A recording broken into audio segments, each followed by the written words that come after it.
dis, je répète qu'on doit mettre sur pied un état de droit. C'est quoi l'état de droit? Pourquoi l'état de droit? Et pourquoi la combinaison de ces deux mots, état de droit? Est-ce l'état de droit ne concerne que les acteurs politiques? Je ne suis pas un politicien comme les autres, Naïbissio. Ngaï, ambition d'ailleurs, une de mes ambitions, c'est de changer la classe politique congolaise. Est-ce cet état de droit a-t-il une prééminence sur la puissance publique? Donc ça veut dire que même Ngaï, on a Zolobo. Ceux qui n'a déconné, cette justice en prendra. Comment je vais faire maintenant pour l'arrêter? Puisque c'est moi qui aurais instauré ce système d'état de droit. Donc ça va se retourner même contre moi si je contreviens à la loi. À quoi ressemblerait un pays sans l'état de droit? Quelle est la place de l'état de droit dans un pays? Quand je veux prêcher par le bon exemple et que mes compatriotes vont aimer ça, tout le monde va vouloir imiter le bon exemple. Pourquoi Mboké débattre? Parce que ceux qui arrivent et qui sont censés prêcher par l'exemple, eux prêchent par le mauvais exemple. Soit mon konzia bandi pour détourner bandi bakop. Mais toi tu crois que balandi wana baosani? Ba on n'a pas quoi.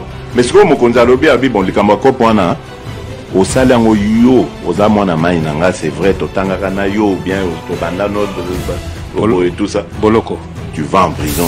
Suivez-nous tous les jours sur les antennes de Tokom Nouapi Télévision.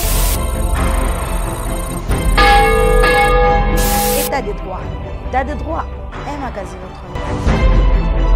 Mesdames et messieurs, bonsoir et bienvenue à cette édition du journal État de droit en mode rétro. Ici, nous sélectionnons les éléments qui ont marqué la semaine. Je vous propose de suivre.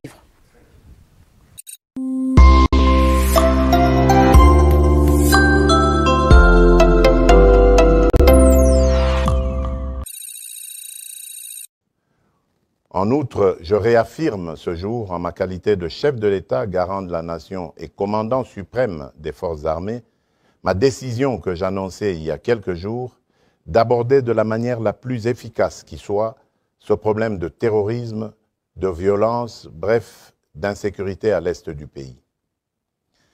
Mes chers compatriotes, je m'engage dans cette lutte avec la détermination de trouver une solution définitive à l'inacceptable situation de l'Est.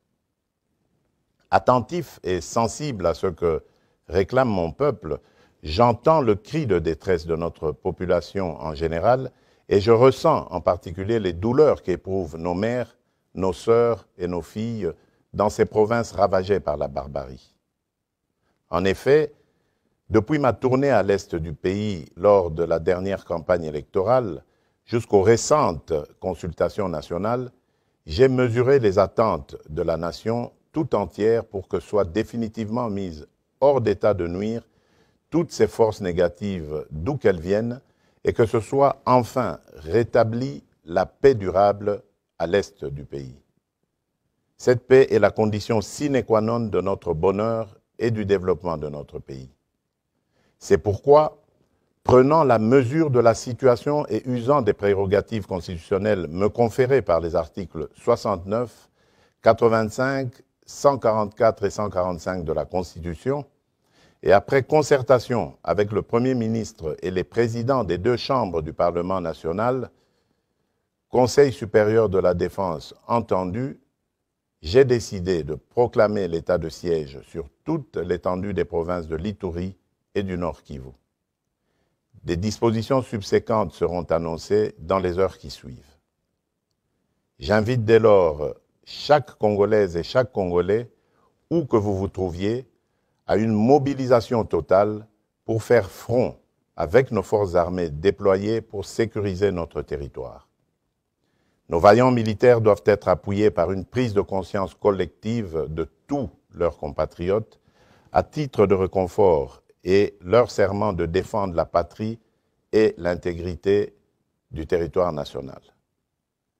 À cet effet, j'exhorte le peuple congolais tout entier à adopter pendant cette période une attitude responsable à tous égards.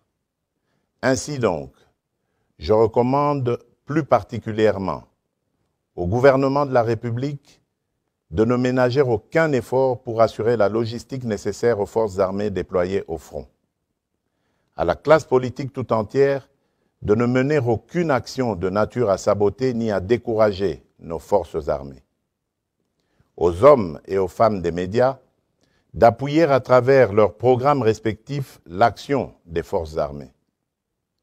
Aux populations locales de coopérer étroitement avec les autorités militaires déployées en dénonçant les ennemis du peuple et toute complicité à quelque niveau que ce soit.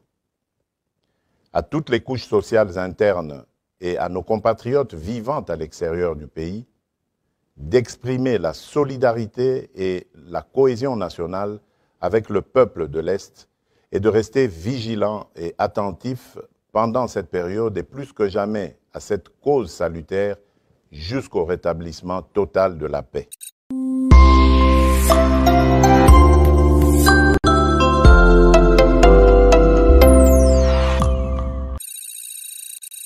Bon, pour moi, je vois que le président a bien raisonné pour bien terminer cette histoire de guerre-là. En tout cas, ça nous embrouille beaucoup. L'état de siège, en tout cas, c'est bien. C'est bien de mettre les militaires en place pour bien finir la guerre. C'est vraiment une bonne idée pour le président. Il a vraiment bien raison. Mais non, c'est déjà la présence du président. Quand il y a des militaires là-bas, c'est déjà sa présence. Hein? Donc il a déjà bien fait d'envoyer les militaires là-bas. Il les représente. Bon, d'abord c'est 30 jours, et après on va voir. Bonjour madame.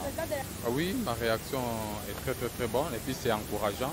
Nous devons toujours encourager les chefs de l'État quand ils prennent des décisions pareilles.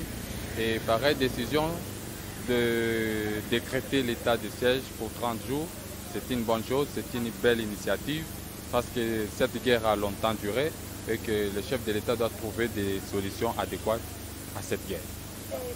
Oui, ça fait très longtemps, mais vous n'êtes sans doute, vous ne pouvez pas ignorer que nous avons une nouvelle gouvernance. Et cette nouvelle gouvernance a apporté dans notre pays un nouveau leadership. Et ce nouveau leadership est en train de s'affirmer au cœur de l'Afrique. Et nous avons compris que les solutions que la RDC a besoin dans ces instants ne passera que par la voie.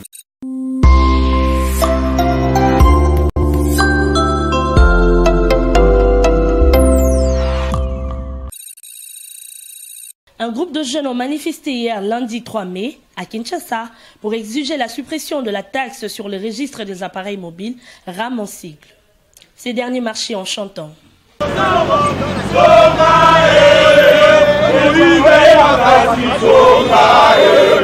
Cette marche était initiée par le Mouvement national de consommateurs lésés, MNCL en sigle. Les forces de l'ordre étaient déployées sur le rond-point Willery, les lieux où étaient choisis comme point de départ pour le manifestant. Cette marche de revendication a été dispersée brutalement par la police et il y a eu quelques arrestations des manifestants et de journalistes.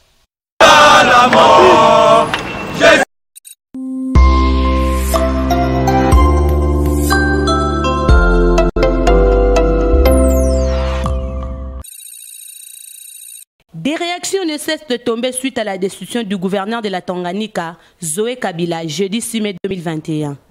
Geneviève Inagosi, membre du FCC, a déploré cet acte à l'ère de l'état de droit. Dans un état qui se dit de droit, des choses pareilles ne peuvent pas être tolérées. La procédure est illégale, a fait savoir la députée nationale, en affirmant ne pas être contre les reproches faits à l'exécutif du Tanganyika. Entamer une procédure de destitution en l'absence du concerné va à l'encontre du droit et demande par ailleurs la réhabilitation du gouverneur déchu. À son tour, le député national Claudel André Loubaya, il fallait permettre au gouverneur déchu par l'Assemblée provinciale de présenter ses moyens de défense. Car le droit à la défense est un principe clé de l'état de droit qui exclut l'arbitraire, a-t-il dit.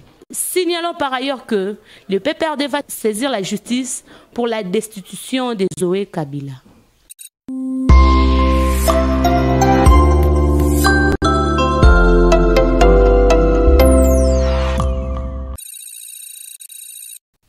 Fini les privilèges des poursuites pour les uns et les immunités pour les autres.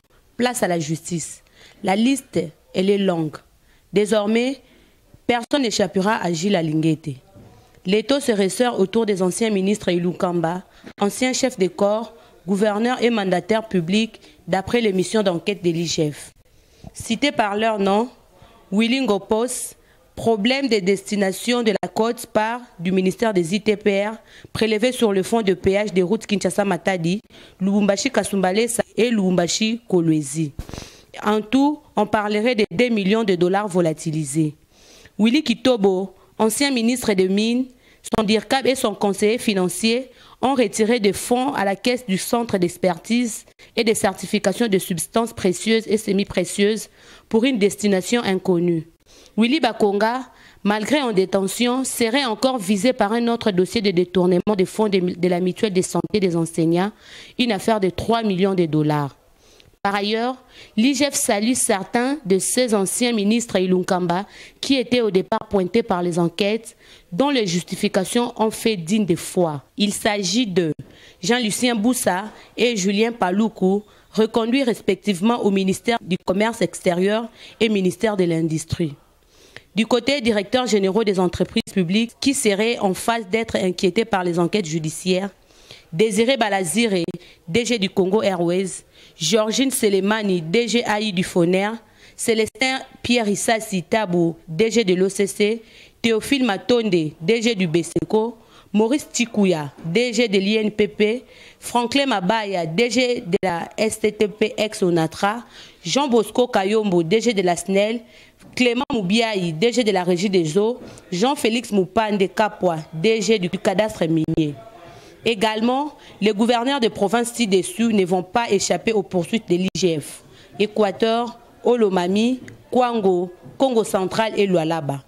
Cette liste ne pourrait pas être clôturée sans citer ces deux anciens chefs de corps et leurs bureaux, Janine Mabunda et Alexis Tombouemwamba, respectivement ancienne présidente de l'Assemblée nationale et ancien président du Sénat.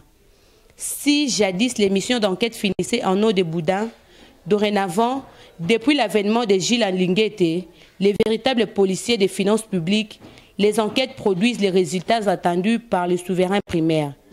Les peuples, seuls responsables, doivent être toujours tenus informés.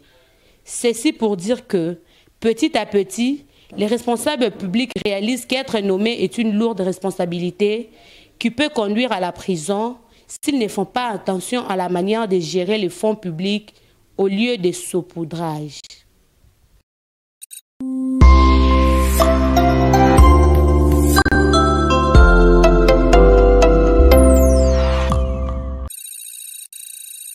Chef de l'État, Félix Antoine Tshisekedi Tshilombo a effectué une descente sur terrain le mercredi 5 mai 2021 à l'Institut national du bâtiment et des travaux publics INBTP en sigle, situé dans la commune de Ngalema à Kinshasa. S'adressant aux étudiants, le chef de l'État a annoncé qu'il a trouvé les moyens financiers nécessaires pour réhabiliter les bâtiments de l'INBTP. Parlant du gouvernement de l'Union sacrée, Félix Tshisekedi a rassuré qu'il est au service de la population de la République démocratique du Congo.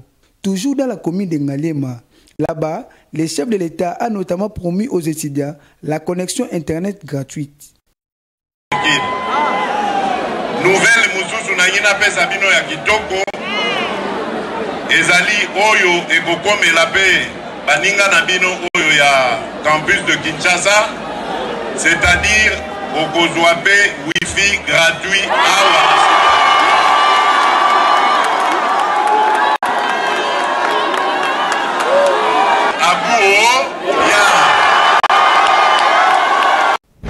Cette édition est complètement finie.